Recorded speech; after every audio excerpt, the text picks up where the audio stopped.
신약성경 144페이지 요한복음 2장 1절부터 11절까지 함께 합독하겠습니다. 사흘째 되던 날 갈릴리 가나에 혼례가 있어 예수의 어머니도 거기 계시고 예수와 그의 제자들도 혼례 청함을 받았더니 포도주가 떨어진지라. 예수의 어머니가 예수에게 이르되 저들에게 포도주가 없다 하니 예수께서 이르시되 여자여 나와 무슨 상관이 있나이까? 내 때가 아직 이르지 아니하였나이다. 그의 어머니가 하인들에게 이르되 너에게 무슨 말씀을 하시든지 그대로 하라 하니라. 거기에 유대인의 정결 예식을 따라 두세 통 드는 돌 항아리 6이 놓였는지라. 예수께서 그들에게 이르시되 항아리에 물을 채우라 하신즉 아기까지 채우니 이제는 떠서 연회장에게 갖다 주라 하시매 갖다 주었더니 연회장은 물로 된 포도주를 맛보고도 어디서 났는지 알지 못하되 물떠온 하인들은 알더라. 연회장이 신랑을 불러 말하되 사람마다 먼저 좋은 포도주를 내고 취한 후에 낮은 것을 내거늘 그대는 지금까지 좋은 포도주를 두었도다 하니라. 예수께서 이 첫 표적을 갈릴리 가나에서 행하여 그의 영광을 나타내심에 제자들이 그를 믿으니라. 아멘. 이 시간에 한번 따라해 보실까요? 나의 모든 것을 새롭게 하라. 여러분, 존재물은 존재로부터 나옵니다. 그렇죠? 어떤 것도 시작이 없는 존재물은 없습니다. 하나님께서 자신을 I am who I am, 스스로 있는 자라고 얘기하셨습니다. 하나님만이 존재입니다. 그리고 하나님 외의 모든 것은 다 존재물입니다. 하나님께 come from God, 하나님께로부터 다 나왔습니다. 하나도 예외가 없습니다. 여러분, 오늘 어린이 주일인데 우리 자녀도 그렇습니다. 여러분 혹시 자녀를 낳을 때 내가 남자아이를 낳아야지 여자아이를 낳아야지 부모가 결정하지 못합니다. 그리고 심지어 이 아이가 키가 큰지 성품이 어떤지 잘생겼는지 어떤지 머리카락이 곱슬인지 머리가 저희처럼 두꺼운지 아무도 결정하지 못합니다. 하나님이 주시는 대로 그냥 낳습니다. 그래서 우리는 존재물입니다. 하나님이 존재십니다. 성경에 보니까 시편 127편에 자식들은 여호와의 기업이고 태의 열매는 그의 상급이라 그랬습니다. 하나님이 주셔야 자식이 있는 겁니다. 모든 존재물은 존재로부터 나옵니다.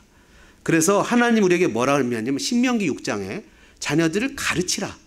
부지런히 가르치라고 얘기를 했습니다. 부지런히. 근데 아이들을 윽박지르고 조종하고 아이들을 컨트롤하면서 가르치는 것이 아니라 하나님의 말씀으로 가르치라고 얘기를 합니다. 왜냐하면 하나님이 주신 선물이기 때문이죠. 근데 우리는 자꾸 이걸 잊어버립니다. 왠지 아이가 내 소유 같고 또 나한테 속해 있기 때문에 그 아이를 내가 마음대로 해야 될 것 같은 느낌이 듭니다. 10계명 중에 제8계명이 도둑질하지 말라는 건데 실은 자녀를 내 마음대로 키우는 것은 하나님께 도둑질하는 것과 똑같은 겁니다. 참 우리가 어렵습니다. 신앙생활할 때 정신을 바짝 차리고 신앙생활하지 않으면 안 됩니다.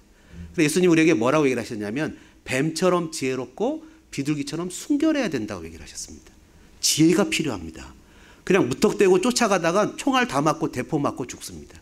때로는 피할 줄도 알아야 되고 때로는 숨을 죽일지도 알아야 되고 때로는 열심히 뛰어갈 때도 필요합니다. 우리에게 인생의 지혜가 필요해요. 여기 어르신들 많이 계신데 제가 감히 인생의 지혜를 말씀드려서 정말 죄송합니다. 우리 어르신들이 인생의 지혜를 많이 알고 계십니다. 젊은 사람들을 보면 저 때는 이렇게 하는 게 좋을 텐데 라는 인생의 지혜가 있습니다. 여러분, 예수님이 베데스다 연못가에 가셨습니다. 38년 된 병자를 만났습니다. 38년이라는 세월이 짧은 세월이 아니지 않습니까? 그는 몸이 아팠는데 예수님이 그를 보시고는 네가 낫고자 하냐? 하고 물으셨습니다.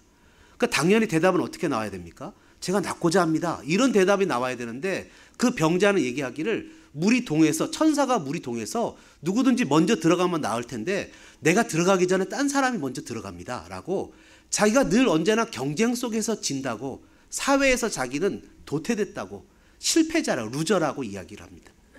여러분 우리의 자녀들을 영적으로 강한 자녀를 키우기를 주님의 이름으로 축원합니다.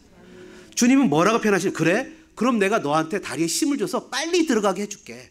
사회에서 이기게 해줄게 하는 것이 아니라 예수님은 그에게 영적인 방법을 알려주십니다. 네 자리를 들고 일어나 걸어가라. 여러분 놀랍지 않습니까? 세상적인 방법이 아니라 하나님의 방법, 일반 경제 구조 가운데서 어떻게 성공하실 것인가가 아니라 영적으로 어떻게 충만하게 잘할 것인가, 어떻게 영적으로 충만하게 살아가실 것인가, 이것을 가르치는 것이 하나님 나라의 방법입니다. 그렇다고 세상을 도외시하라는 게 아니죠. 하나님 나라로 충만한 사람들은 세상도 가치 있게 열심히 살아가게 됩니다. 근데 세상만 너무 열심히 살아가다 보면 마치 기름 없는 엔진이 돌아가는 것 같이 사람이 삐걱거리는 소리가 나고 주변의 사람들이 그 사람 때문에 씨름을 하고 아픕니다. 근데 영적으로 충만한 사람이 열심히 살아가게 되면 그 사람 주위에 꽃이 피고 새로운 창조의 역사가 나타나고 주변의 사람들이 그 사람 때문에 기쁘고 행복합니다. 여러분, 아이들은 존재물입니다. 아이들은 존재 자체로 행복한 애들입니다. 왜냐하면 이 아이들이 공부를 잘하는지 못하는지 신경 쓰지 않고 아이들 자체가 나와서 율동을 하니까 그냥 바라보는 것만 해도 행복하지 않습니까? 여러분, 우리가 이 오늘 본문은 놀라운 말씀 우리에게 주는 말씀인데요. 11절에 예수님께서 이 첫 표적이라고 표현합니다. Miraculous signs 이렇게 표현하죠. 보통 미러클 이렇게 표현하지 않습니까?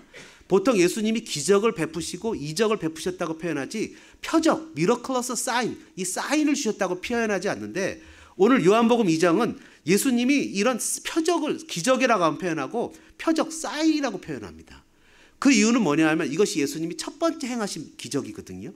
앞으로 예수님의 사역이 어떤 방향으로 걸어갈 것인지를 보여주는 첫 번째 모습입니다. 난 앞으로 이렇게 갈 거야 라고 얘기하시는 겁니다. 그거는요, 여기 이제 6절에 보면 유대인의 정결 예식을 따라 두세 통들은 돌 항아리 6이 있습니다. 유대인들의 정결 예식이죠. 그 안에 물이 가득 찼어요. 이것이 파티에, 이 결혼식에 기쁨을 주지 못합니다. 유대인의 결혼 예식은 인생에 있어서 기쁨이나 사람을 변화시키는 역할을 감당하지 못한 무능한 종교라는 겁니다. 그러나 이제 예수님이 오셔서 그 돌 항아리에 있는 물을 포도주로 바꾸는, 포도주는 성경에서 기쁨의 상징이거든요.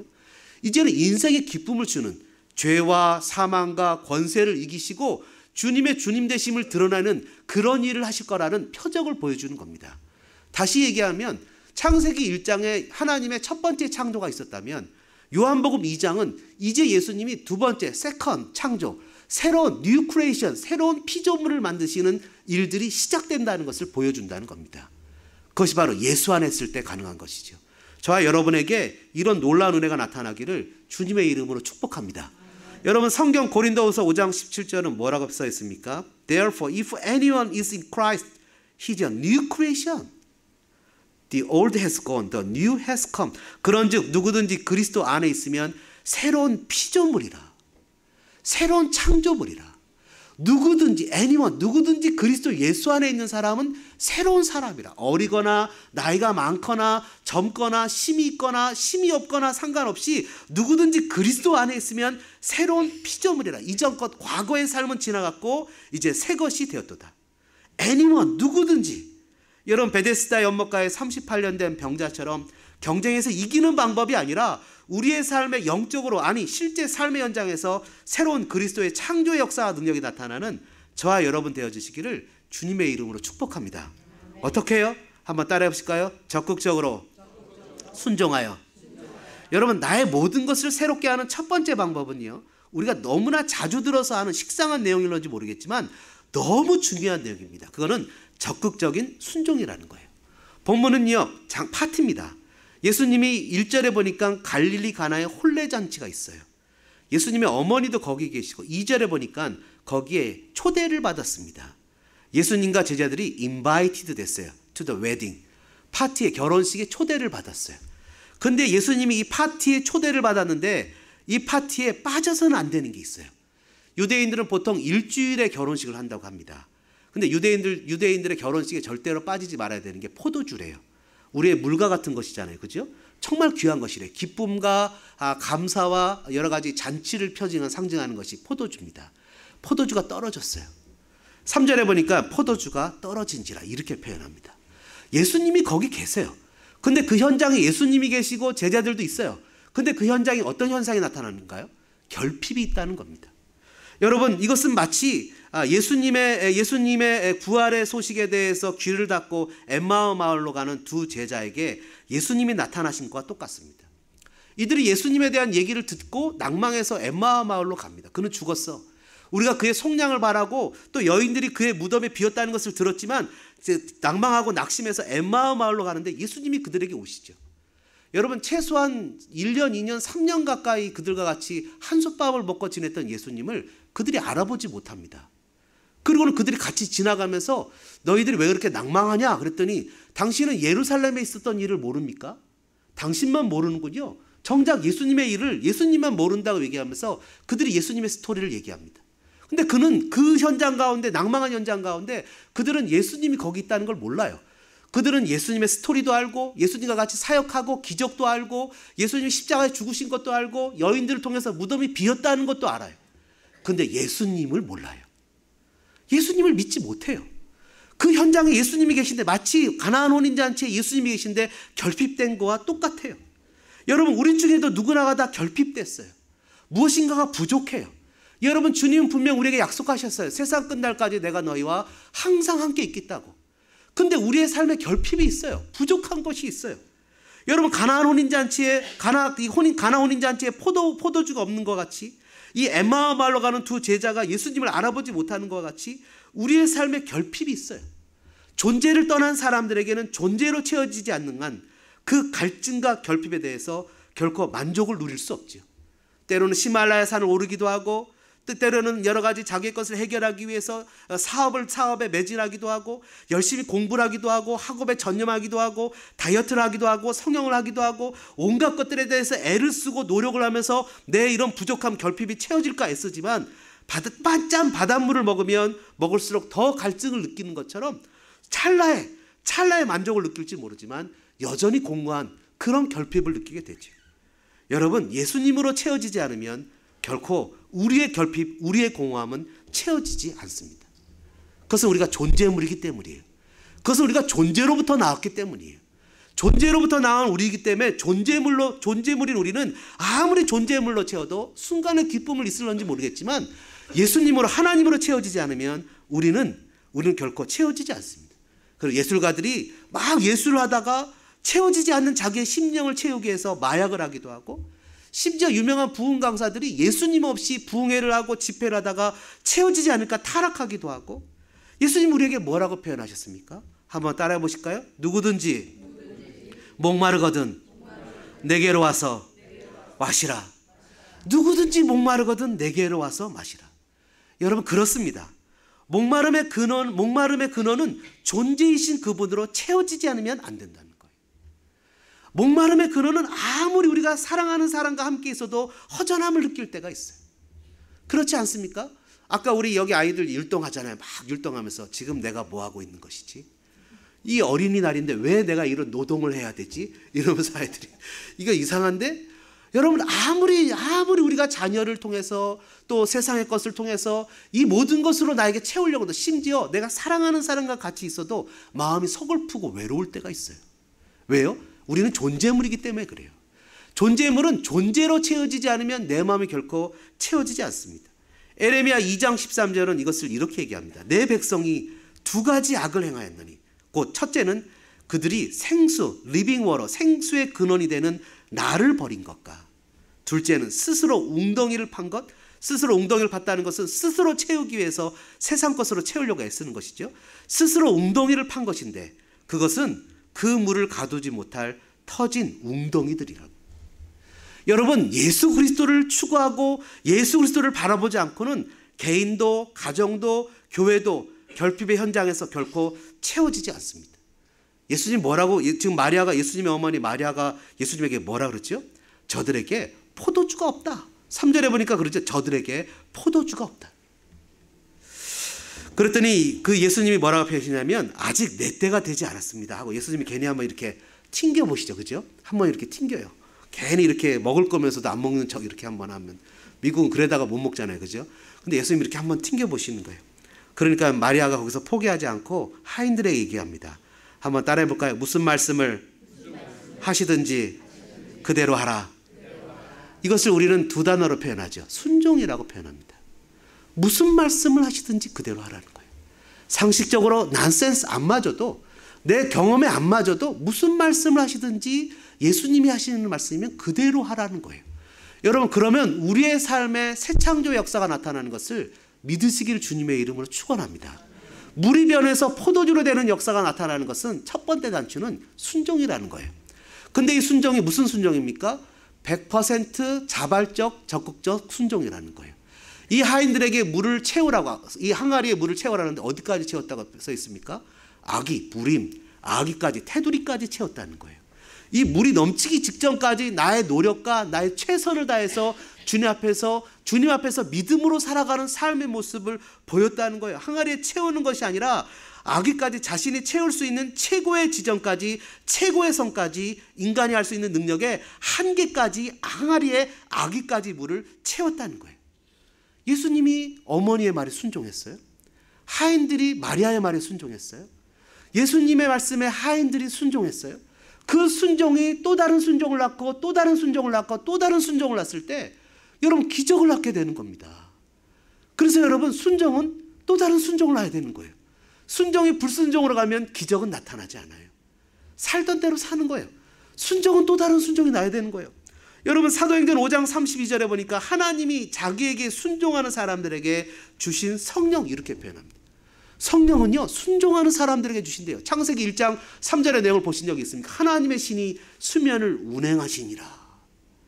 마치 닭이 암탉이 달걀을 품듯이 하나님의 신이 창세기 보니까 하나님의 신이 수면을 운행해요. 혼돈, 무질서. 혼돈과 무질서가 질서 정연함으로 하모니로 보시기에 심히 좋았다라는 것을 새로운 것으로 하나님의 성령이 나에게 임하셔서 나의 삶의 무질서가 질서로 묶였던 것이 풀어지고 그동안 어렵고 힘들었던 모든 것이 하나하나 개선되어지는 새로운 창조의 역사가 나타난다는 거예요. 이것이 하루아침에 이루어지는 것이 아니라 하나님의 말씀에 순종하여 하루하루 말씀을 묵상하고 기도하고 말씀대로 살아갈 때 삶의 놀라운 변화와 능력이 나타나게 된다는 거죠. 너무 힘들어서 너무 사는 게 힘들어서 말씀을 쉬면 너무 사는 게 힘들어서 기도를 쉬면 너무 사는 게 힘들어서 말씀과 기도를 쉬면 숨 쉬고 사는 것을 쉬는 것과 똑같은 것이 아니겠습니까? 여러분 베데스다에 38년 된 병자에게 경쟁에 치여 꼼짝달싹 못하게 될 때 주님이 네가 낫고자 하냐? 라는 주님의 말씀에 그가 자리를 들고 일어날 수 있는 것은 주님의 말씀에 반응하여 일어나는 것이죠. 여러분 학교 출석을 게을리하는 우수생은 절대로 없습니다. 하나님의 말씀을 묵상하고 그 말씀을 먹고 그 말씀을 고민하는 새로운 창조가 나타나는 일이 나타나는 사람은 그것을 게을리하면서 나타나는 사람은 결코 없습니다. 사랑하는 여러분, 저와 여러분이 하나님의 말씀에 반응하며 말씀에 순종하며 믿음으로 결단하며 나가시기를 주님의 이름으로 축원합니다. 두 번째로요. 한번 따라해 볼까요? 나의 모든 것을 새롭게 하라. 둘째는 함께하는 겁니다. 여러분 함께하는 겁니다. 함께하는 건다는 것이 무슨 말인지 아십니까? 가나안 혼인잔치에 마리아가 어떤 관계가 있는지 모르겠습니다. 근데 신랑도 있고 신부도 있습니다. 그리고 파티를 주관하는 연회장이 있어요. 근데 포도주가 떨어졌어요. 그럼 이렇게 얘기할 수 있어요. 야, 도대체 파티를 어떻게 준비했길래 포도주도 떨어지게 하나? 도대체 어떻게 삶을 살았길래 저 사람은 저렇게 인생이 꼬여서 사나? 하나님을 어떻게 섬겼길래 저렇게 어려운 일들만 경험하면서 사나? 이런 것이 아니라 마리아는 어떻게 했어요? 예수님을 찾아갔어요. 마리아는 그 사람을 책망하고 좀 당해봐야 싸지. 포도주가 없어서 고생을 해봐야 나중에 포도주가 얼마나 중요한지 준비하지. 이렇게 하지 않았어요? 그냥 마리아는 예수님을 찾아갔어요. 그리고 이렇게 얘기했어요. 포도주가 떨어졌다. 여러분 이것이 우리의 신앙적인 용어로 뭐라 그래요? 중보기도라고 표현하죠. 여러분 우리 주변에 사는 사람들에 대해서 기적을 체험하기 위해 내가 기적을 체험하기 위해서는 우리 주변의 사람들에 대해서 무관심하면 안 된다는 겁니다. 나 혼자만 잘 살면 되지. 나 혼자만 괜찮으면 되지가 아니라 주변에 연약한 사람들을 내가 품어 안을 줄 아는 것이 필요한 거예요. 마리아처럼 한번 따라해 볼까요? 저들에게 포도주가 없다. 주님, 저 가정에 기쁨이 없어요. 주님, 저 가정에 이게 필요한데 너무 힘들게 살아가요. 주님, 너무 힘들어요. 근데 대부분의 사람들은 뭐라고 하냐면 나 살기 바쁜데 누가 이웃을 챙기고 누가 이웃을 돌보겠어요. 나 살기 바쁜데 남의 자식 챙길 새가 어디 있어요. 근데 여러분 살다가 보면요 남의 자식 챙길 때 내 자식도 챙기는 거예요. 성경에 황금률이 뭐죠? 대접을 받고 싶은 대로 남을 대접하라는 거예요. 대접을 받고 싶은 대로 남을 대접하라는 거예요. 사람은 누구나 칭찬받고 인정받고 사랑받고 싶어합니다. 여러분 법으로 사람 바뀌는 거 봤습니까? 여러분 규칙이 순간 사람을 제어할런지 몰라도 제어로 사람 속사람이 바뀌는 거 봤습니까? 사람은 사랑으로만 바뀝니다.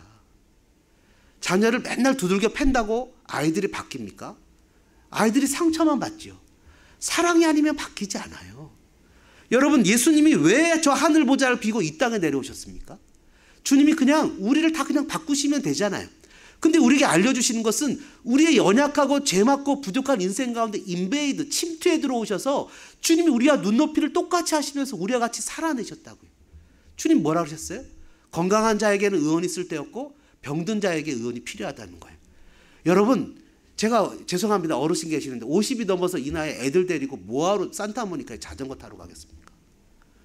폴 마샬이라는 분은 이렇게 얘기를 했어요. 제자는 테이블에서 이루어지지 않는다. 제자는 함께 밥을 먹고 서핑을 하고 함께 살아가는 곳에서 제자는 이루어진다.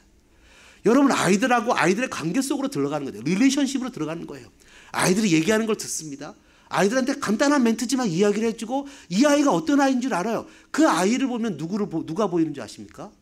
부모님이 보여요. 왜 그런지 아세요? 가장 좋은 제자와의 교육 장소는 가정이기 때문이에요. 가정에서 이 아이를 어떻게 제자 훈련시켰는지 다 나옵니다.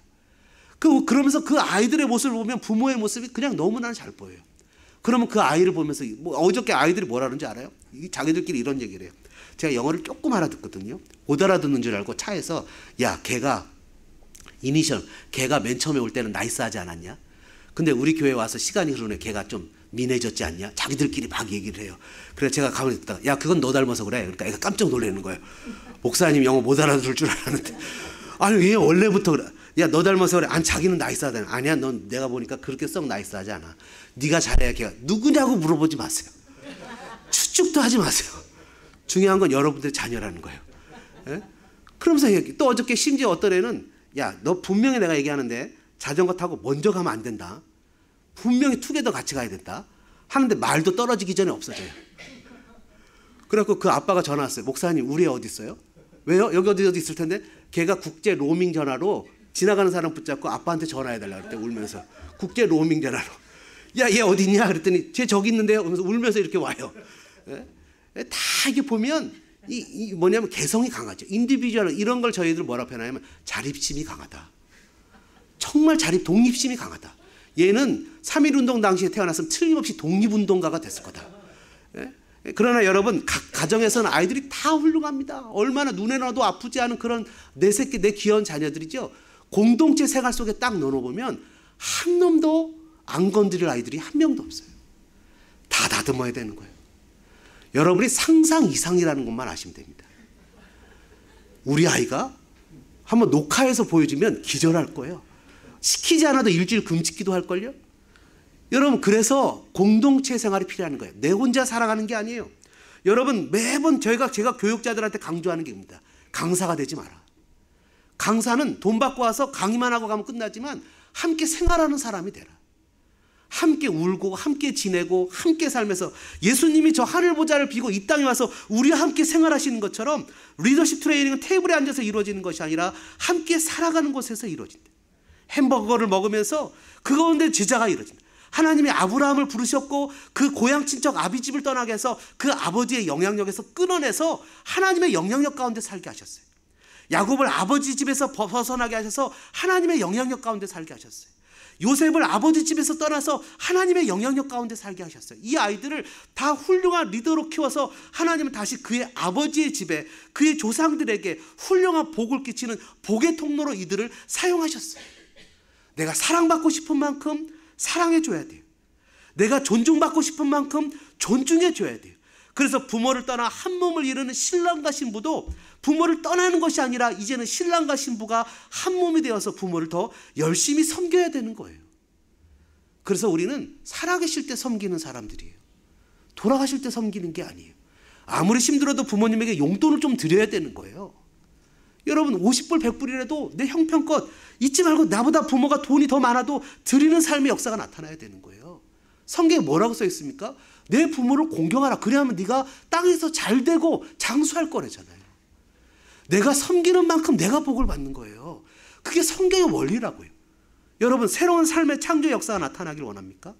그렇다면 섬김의 삶, 나눔의 삶, 함께하는 삶을 살아야 되는데 그 삶은 적극적으로 해야 된다는 거예요. 여러분 예수님이 뭐라 했어요? 아직 내 때가 아니에요. 그랬더니 예수님이 마리아가 포기하지 않죠. 내가 너를 아는데 맨날 그랬지 어릴 때부터. 내 때가 아니라고 해놓고 늘 했잖아. 예수님이 오병이어 기적을 나타내실 때도 뭐라 그랬어요? 너희가 먹을 것을 줘라 그랬잖아요. 여러분 엠마오 마을로 왜 걸어가셨어요? 제자들 둘을 여러분 제자화하기 위해서 걸어가신 거예요. 예수님은 엠마오가 목적이 아니에요. 이 두 사람이 목적이에요. 엠마오 마을에 도착하셨는데 예수님이 지나가시려고 그래요. 그 두 제자가 얼짓, 스트롱, 강하게 억지로 예수님을 붙잡아서 오늘 하룻밤만 머무시라고. 예수님이 제스처를 써요.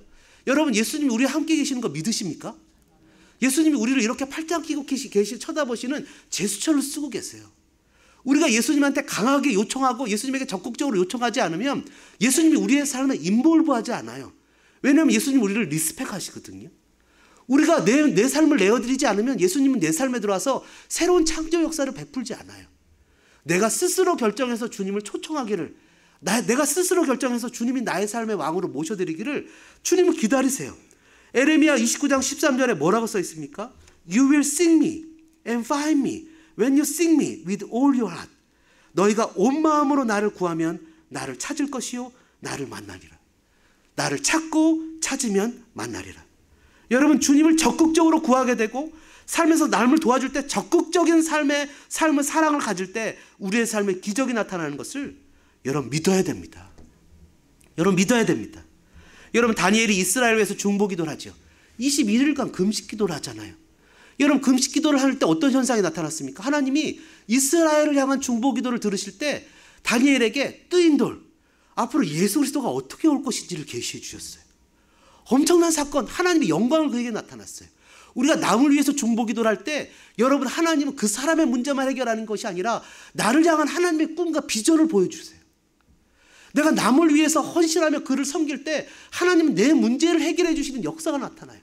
여러분 문제는 오고 또 문제는 옵니다. 여러분 문제를 해결하기 위해서 내 헌금 같은 시간을 웨이스트 타임 해서는 안 되잖아요. 내 문제를 해결하기 위해서 주님 앞에 기도해요. 내 문제를 해결하기 위해서 쫓아다녀요. 내 문제를 해결하기 위해서 그냥 눈물을 흘리면서 살아가요. 그러다 보면 문제가 해결되죠. 근데 문제가 또 기다려요. 또 문제를 해결하고 또 문제를 하고 또 문제를 하고 그러다가 나중에 죽으면 무슨 소용입니까? 문제는 주님께 맡겨놓고 남의 문제를 위해서 기도하고 주님의 나라를 위해서 기도하고 주님의 영광을 위해서 기도하고 헌신하며 말씀으로 믿음으로 살아갈 때 주님 우리에게 약속하셨잖아요. 먼저 그의 나라와 그의 의를 더하면 나머지는 너에게 더하시리라. 구하기도 전에 우리에게 있어야 될 것을 아시는 아버지께서 너에게서 좋은 것을 주시지 않겠느냐. 여러분 우리의 삶에 파티를 주관하는 이 파티의 삶의 현장 가운데 이웃의 아픔과 이웃의 고통을 보면서 주님 저들에게 포도주가 없습니다. 주님 저 형제가 너무 아픕니다. 주님 저 형제가 자녀 때문에 눈물을 흘립니다. 여러분 그런 형제와 자매의 아픔을 함께 껴안을 수 있는 그런 믿음의 사람들 되어주시기를 주님의 이름으로 축원합니다.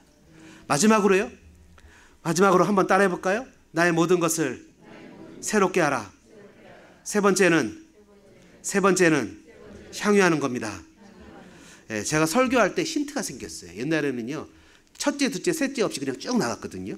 근데 첫째, 둘째, 셋째 없이 쭉 나가다가 어떤 분이 순간 예배 시간에 하나님께서 사랑하셔서 잠을 잘 수 있잖아요. 근데 중간에 깨면 흐름을 모르니까 무슨 말인지 모르더라고요. 그래서 이걸 짧게 세 개로 나누자.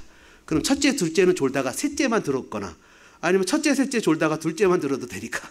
그리고 이게 첫째, 둘째, 셋째 나누자. 그래서 제가 힌트를 얻어서 그때서부터 첫째, 둘째, 셋째를 한 거예요. 그러니까 여러분 마음에 부담감 갖지 말고 첫째, 둘째는 졸아도 돼요. 셋째는 깨야 돼요. 그 중에 하나는 깨어나야 되는 거예요. 할렐루야.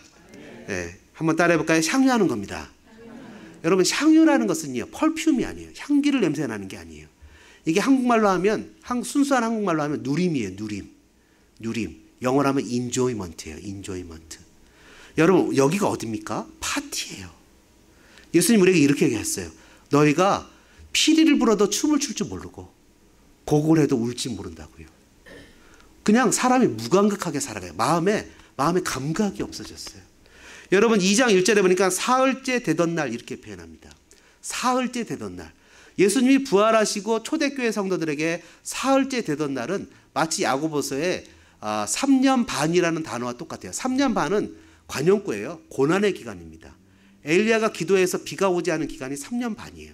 그래서 이스라엘 사람들에게 3년 반이라는 것은 고난의 기간, 이것을 의미합니다. 사흘째 되던 날은 예수님이 부활하신 날을 의미해요. 예수님이 3일날, 사흘째, 이 third day에 부활하셨거든요. 그래서 이 사흘째 되던 날은 해피, 행복한 날이에요. 왜 그렇죠? 죽음의 권세와 죄의 권세를 이기고 예수님이 부활하신 날이기 때문에 이 날은 기쁨의 날이에요. 이 날은 파티가 있는 날이에요. 이 날 하나님 기뻐하시는 날이에요. 그리고 이 사흘째 되던 날 앞에 보니까 요한복음 1장 43절에 이튿날, the next day, 35절에도 the 이튿날, 또 이튿날, the next day, 또 29절에도 이튿날, the next day, 그 앞에 보면 어떤 현상이 나타나면 세례 요한이 세례받는 날부터 3일이 지나고 또 3일이 지났어요. 그러면 이 날이 몇째 날이죠? 7째 날이에요. 예수 하나님이 창조하시고 7째 날에 복을 주시고 안식하신 기쁨의 날이에요. 이 날은 파티해야 되는 날이에요. 여러분, 우리의 인생은 하나님 우리에게 선물로 주신 파티와 같아요. 그래서 이 날은 향유하는 날이에요. 향유. 하나님께서 보시기에 좋았던 창조를 완성하시고 복을 준 날이에요. 이 날은 일주일 동안의 삶의 시름을 잊어버리고 내가 주님의 백성임을 자각하고 확인하는 날이에요. 이 날은 마치 우리의 일주일의 삶의 하루하루를 주님 앞에서 살아간 것을 이제 주님을 생각하고 주님을 인식하고 주님 앞에서 쉬는 존재 자체로 즐거워하는 날이에요. 여러분, 어린아이가 오늘 그 주보의 앞에도 있지만 어린아이와 같지 않으면 하나님 나라가 이런 자의 것이라고 얘기를 했는데, 어린아이가요, 자기의 아버지는 회사 사장님이야, 우리 아버지는 뭐 레벨이 이래, 우리 아버지는 이런 분이야 라고 생각하는 아이들은 어릴수록 더 없어요. 어린아이는요, 그 엄마나 아빠를 존재 자체로 자기의 삶의 비중을 둬요. 그분이 무엇인가 두잉을 해서 엄마 아빠가 아니에요. 그냥 엄마 아빠는 자기 세계, 어린아이의 세계의 최고예요. 그래서 엄마 아빠가 하는 것이 아이들에게 얼마나 큰 영향력을 미치는지 몰라요, 어릴수록. 근데 이 아이들이 크면 클수록 그게 변하기 시작하겠죠. 그래서 어린아이는 하나님을 존재 자체로 여겨요. 어린아이와 같지 않으면 천국에 오지 못한다 그랬는데 하나님을 존재 자체로 여겨요. 하나님이 무엇인가 나에게 주어서 하나님 땡큐 하는 게 아니라 하나님이 하나님 자체로 그냥 행복한 거예요. 그리고 뭐라 해요? 당신이 있음으로 나에게 기쁨입니다 하는 거예요. 당신이 나에게 무엇을 주어서가 아니라 삶을 살다가 깨닫고 나 같은 자를 구원해 주신 하나님을 생각하면서 내가 깨달아서 고백하는 하나님 자체로 나는 너무나 행복합니다. 옥합을 깨트린 여인처럼, 그리고 하나님을 아는 사람처럼 수많은 사람들이 하나님에 대해서 너무나 기뻐서 하나님을 존재 자체로 나의 삶에 받아들이는 거예요. 어거스틴은 이걸 이렇게 설명을 했어요. 어떤 사람이 고향에 갑니다. 고향에 가는데 이 사람이 배나 아니면 또 낙이나 말이나 기차를 타요. 그럼 그 배나 낙이는 수단이죠. 근데 이 사람이 그 여행을 하기 위해서 배나 나귀를 타면 그 배나 나귀를 타는 것 자체가 기쁨인 거예요. 하나님은 우리의 삶 자체의 기쁨이신 거예요. 왜냐하면 하나님 우리의 삶의 목적이거든요. 그 나머지는 다 수단인 거예요. 그래서 우리의 삶에 나타나는 모든 것들에 하나님을 기쁘게 하는 수단인 거예요. 그래서 여러분, 옆에 있는 사람들을 한번 쳐다보세요. 옆에 있는 사람은 내가 무엇을 되기 위하는 나의 수단이 아니라 옆에 있는 사람은 하나님이 나에게 주신 선물이에요. 그 사람은 하나님을 생각하면서 그냥 인조해하는 거예요. 이 사람의 성격이 너무 나쁜데요, 목사님? 그것 자체로 인조해하는 거예요. 여러분, 우리 자녀들 중에 얘는 너무 가르칠 거 많고 내 속을 뒤집어 놓는데요, 하나님이 나에게 그 자체로 주신 거예요. 귀한 거예요. 여러분 홀로코스트 유대인 수용소에서 날마다 사람들이 죽어가지 않습니까? 이 사람들이 죽어갈 때 아침에 지나갈 때 얼굴이 창백하거나 인간 같지 않은 사람들은 가스실로 끌려가는 거예요. 그럼 돌아오지 못해요. 그래서 어떤 사람들은 빅터 프랭크 같은 사람은 유리 조각을 깬 것을 가지고 면도를 하면서 자기가 사람이라는 것을, 내가 존재로부터 나온 존재됨이라는 것을 증명하기 위해서 끊임없이 자기의 외모를 치장을 해요. 또 어떤 소녀들은 입술을 깨물어서 피를 흘려갖고 그 피를 손으로 얼굴을 이렇게 막 발라요. 내가 얼굴에 핏기가 있기 때문에 나는 창백하지 않다고, 나는 사람이라고. 그러면서 하나님을 향해서 원망하고 속상해하는 사람도 있는 반면에 그 안에서 자기 먹을 빵도 없지만 배고파하는 아이들을 위해서 빵 조각을 띄어서 주는 어른들이 있어요.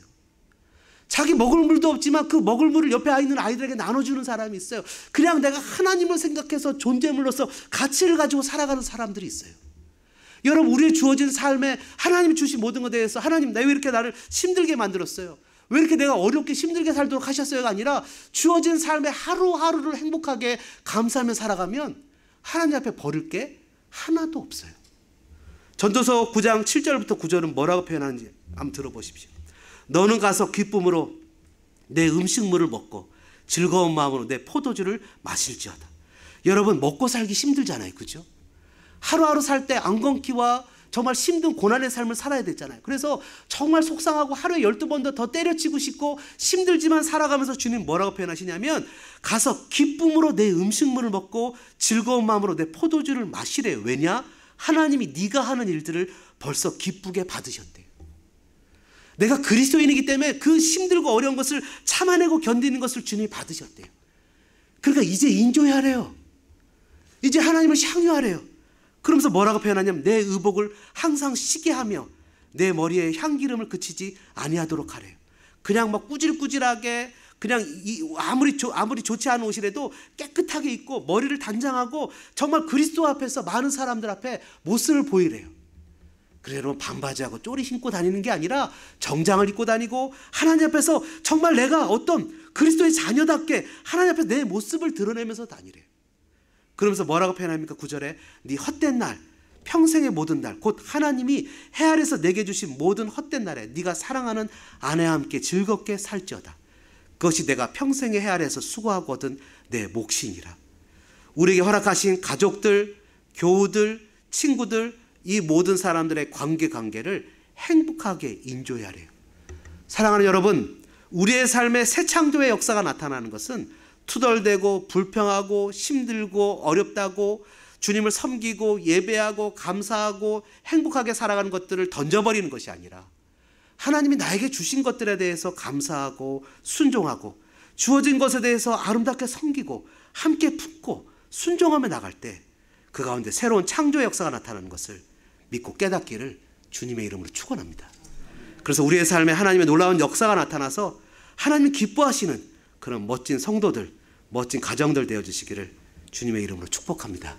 우리 말씀 생각하시면서 찬양하겠습니다. 십자가 그 사랑 멀리 떠나서 찬양하면서 주님 앞에 우리의 모습을 가만히 생각해보는 그런 시간 갖기를 원합니다. 여러분, 우리 성도들은 과거를 사는 사람들이 아닙니다. 과거는 우리의 발목을 매는 겁니다. 우리는 과거에 매여 살지 않습니다. 우리는 미래만 바라보고 살지 않습니다. 미래를 준비하고 현재를 헌신했다간 여러분, 미래가 이루어지지 않으면 어떻게 됩니까? 미래를 준비하지만 현실에 충실하며 살아갑니다. 5분, 현재의 5분에 대해서 하나님이 나에게 주신 최고의 것임을 여기면서 소중하게 여깁니다. 옆에 사람을 귀하게 여깁니다. 주신 직분을 감사히 여깁니다. 주신 잡을 감사히 여기며 헌신하며 살아갑니다. 지금 이 기회를 놓치지 않고 주님이 나에게 허락하신 것을 감사하며 믿음으로 살아가는 겁니다. 우리 주님을 생각하며 주님 앞에 십자가를 생각하며 나의 삶의 새 창조 역사가 나타나기를 원하면서 같이 한번 찬양하기 원합니다. 십자가 그 사랑 멀리 떠나서 십자가 그 사랑 멀리 떠나서 무너진 나의 삶 속에 잊혀진 주네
이전에 행한 모든 일, 이전에 행한 모든 일 생각지 않으리, 생각지 않으리.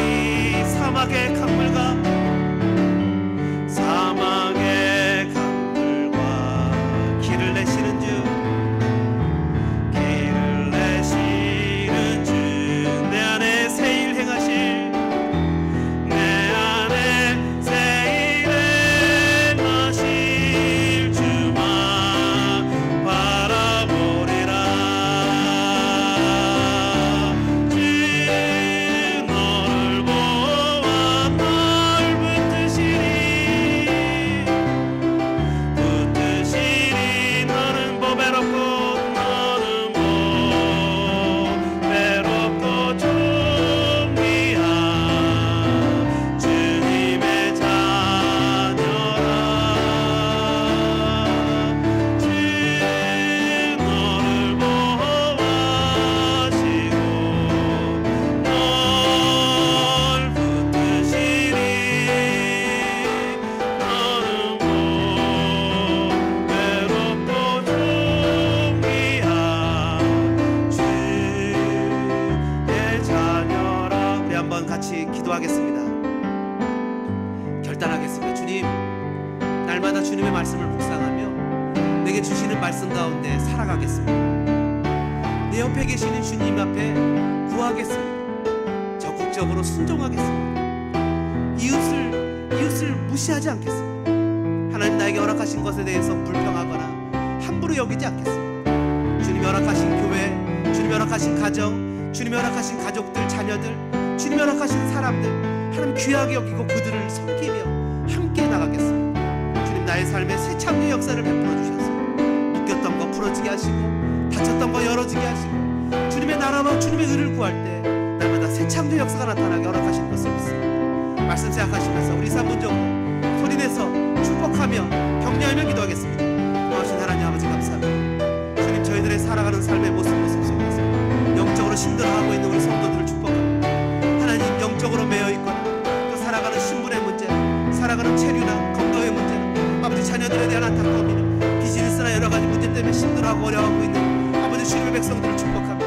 무엇보다도 하나님과의 관계에 있어서 주님을 만나지 못해서 여전히 하나님 주어진 자리에서 헤매고 이스라엘 백성들 광야에서 40년 헤맸던 것처럼 주님 앞에 순종하지 못한 채 불순종하여 헤매는 주님의 자녀들을 위해서 기도합니다. 하나님, 이들을 불쌍히 여기시고 주님 안에서 회복되어지는 역사가 일어나기를 원합니다. 주님을 알기를 원합니다. 주님을 만나기를 원합니다. 그래서 그의 삶 속에서 하나님 포도주가 없다고, 기쁨이 없다고 주님 앞에 강구한 우리의 기도를 들으셔서 그의 삶에 새로운 역사가 나타나기를 원합니다. 하나님, 그의 삶에 순종의 역사가 나타나게 도와주시고 아버지, 하나님 마구까지 물을 채우는 적극적인 순종이 일어나게 도와주시고 아버지, 그도 이웃을 바라보는 역사가 나타나게 도와주시고 그래서 그에게 묶였던 것이 풀어지게 하시고 삶의 역사가 나타나고 주님의 은혜가 나타나며 하나님 기뻐하시는 역사들이 나타나는 아름다운 하나님 주의 지체들 되어지게 형제자매들 되게 도와주시고 은혜를 베풀어 주옵소서. 몸의 연약함을 기억해 주시옵소서. 살아가는 삶의 무게에 하나님 매여 있습니다. 아버지, 먹고 사는 삶의 무게에 매여 있습니다. 아버지, 하루하루 살아가는 삶의 무게에 매여 있습니다. 아버지, 이런 백성들을 불쌍히 여기시고 그 자리에 욥처럼 일어나서 주신 자도 여호와시고 취하신 자도 여호와시니 주님 찬양과 영광을 받아달라고 고백하며 예배와 경배를 돌렸던 것처럼 마리아의 중보기도를 통해서 아버지 예수 그리스도의 영광이 나타나며 제자들이 주님을 믿는 놀라운 역사가 나타났던 것처럼 아버지, 형제를 위해서 자매를 위해서 중보하며 기도할 때 아버지, 우리도 하나님 놀라운 다니엘처럼 하나님의 신비를 바라보는 귀한 역사가 나타나게 도와주시고 우리의 삶에 기적이 나타나기를 원하며 기적이 상식이 되어지고 기적이 하나님 날마다 삶 속에 나타나기를 원합니다. 아버지, 건강이 회복되어지기를 원합니다. 아버지, 하나님 묶였던 것이 풀어지기를 원합니다. 아버지, 하나님 우리 연약함을 아시는 주님, 우리를 도와주시고 우리를 불쌍히 여기시옵소서. 사랑하는 자녀들, 이 땅에 하나님 이민의 삶을 살아가는 하나님 귀한 하나님 한인타운에 이민의 삶을 살아가는 우리 자녀들, 아버지, 우리 성도들, 아버지 불쌍히 여기시고 마음에 밀어주시고 심주시옵소서. 그래서 하나님, 우리의 소망한 대로 살지 못합니다. 우리가 희망하는 대로, 원하는 대로, 계획하는 대로 살지 못합니다. 그런 하나님, 우리의 삶을 인도하시고 은혜를 베푸시고 주님, 우리를 도와주시옵소서. 주님, 우리를 도와주시옵소서. 십자가 그 사랑 멀리 떠나서 무너진 나의 삶 속에 잊혀진 주는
일을 행하실, 새 창조를 행하실 주님만 바라봅니다. 주만 바라보리라. 주 너를 보호하시고 널 붙드시리. 너는 외롭고 존귀한 주님의 자녀라.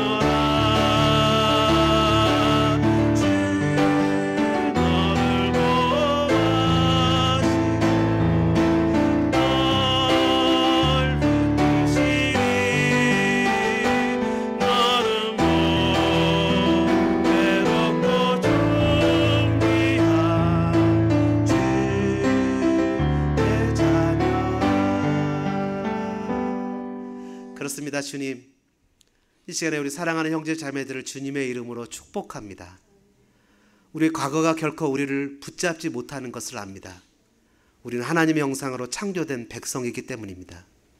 과거에 매였던 것 이제 떨쳐버리고 그리스도 예수의 이름으로 일어나게 하여 주옵소서. 현재를 충실하며 미래를 준비하며 살아가는 우리 모두가 되어지길 원합니다. 주님, 우리의 사막의 길에 수로를 내시고, 주님, 우리의 광야의 길에 만나와 메추라기를 주시고, 우리의 삶에 주님을 의지하며 믿음으로 걸어가는 우리 모두들 되게 돌보아 주옵소서. 이제는 억만 죄악에서 우리를 구원해 주신 우리 구주 예수 그리스도의 은혜와 하나님 우리 아버지의 무한하신 사랑하신가, 성령님의 감동과 막 교통 역사하신 은혜가 이 시간 주님의 말씀을 날마다 묵상하여 함께 계시는 주님 앞에 간구하며 순종하며 적극적으로 살기로 다짐하며, 또한 우리에게 주어진 것들을 향유하며 기쁨과 감사로 살기로 다짐하는 사랑하는 성도들 머리머리 위에, 우리 이웃들 위에, 우리가 사랑하는 사람들 머리머리, 우리 자녀들 위에 이제로부터 영원토록 함께 있을지어다.